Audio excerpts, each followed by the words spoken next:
Hi. Well, the southwest of France, on the Atlantic coast, offers some really great places to visit, especially if you're flying a light aircraft. This week, with the great weather we're having at the moment, I decided to take a trip to Sarlat in the Gironde. Sarlat-La-Canéda, with its full name, is situated in the Périgord Noir part of the Dordogne département.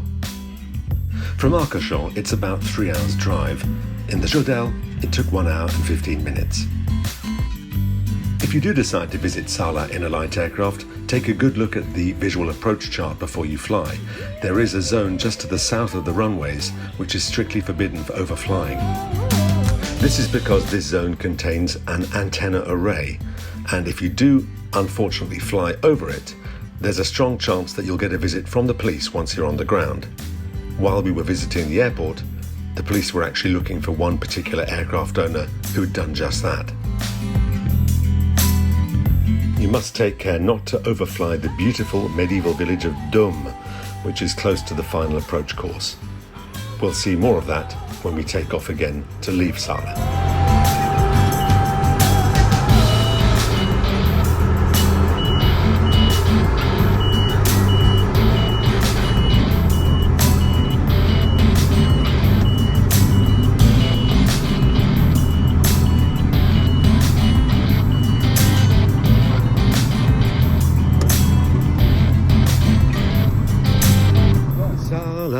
Can you hear what I say? If you've been to the Dordogne or the Périgord before, you'll know that everywhere is practically 25 minutes from anywhere because of the windy roads. You will need to get a taxi into Sarlat itself because the town is about 15 kilometers from the airfield. It was a really pleasant surprise to see that the Flyby Cafe is open at the Sarlat Aerodrome.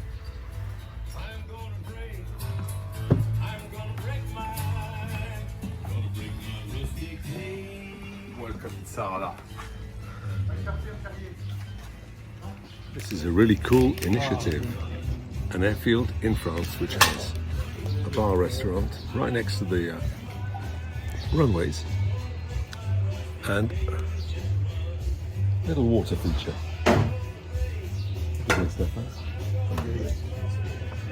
What a good idea. We need this in Arcachon. We need the same in Arcachon.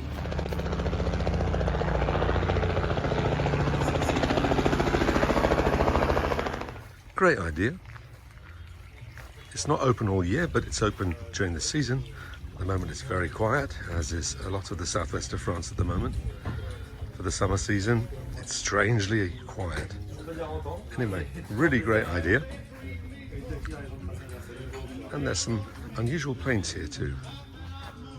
Look at that. Comment tu t'appelles? Corentin, barman ici. Super. Et Léo. Léo. Et moi, je suis plutôt pilote sur l'ULM. Excellent. Ah ben, en parlant de nos amis qui sont juste là à côté aussi. Et ben voilà, les voilà qui arrivent. Ah oui.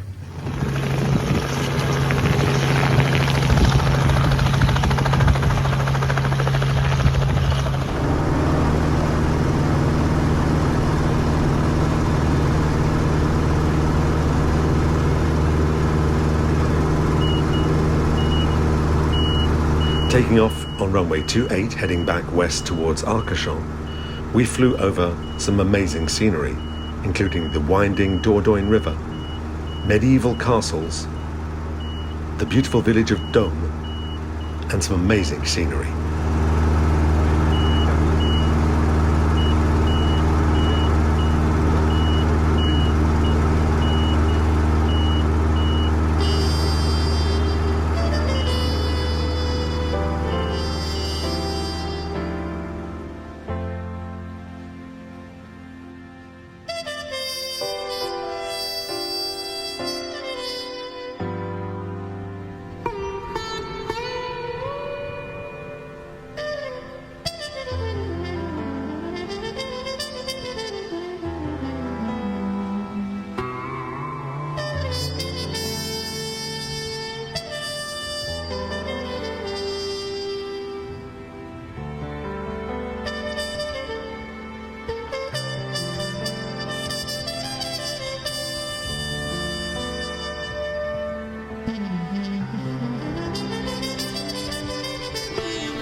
I've recently been checked out on this beautiful DR401, which is a Robin DR400 with a diesel engine.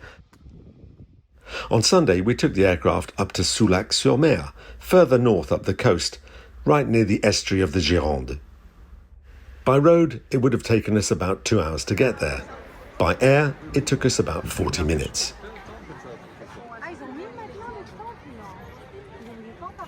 Non, enfin, moi quand j'étais gamin, il y en avait plein, mais plus qu'il y en a.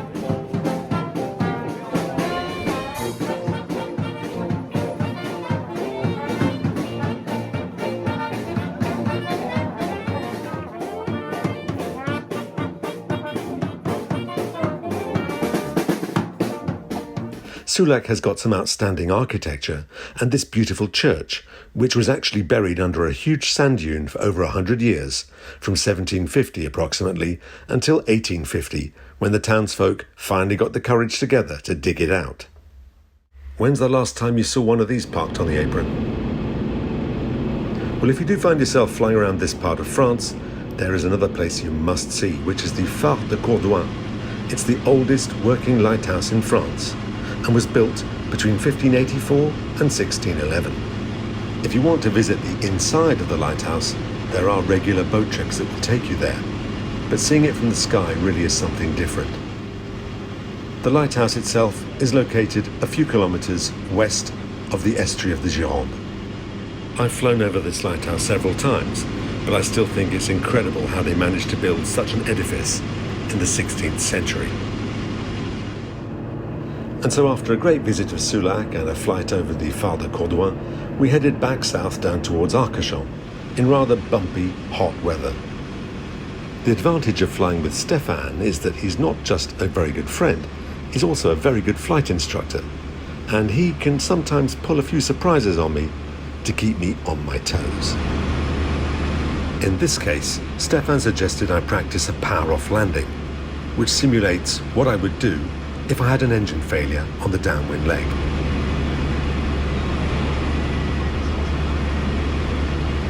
With hindsight, I suppose it's true we could have maybe warned our passengers in the back, but I think they enjoyed it anyway.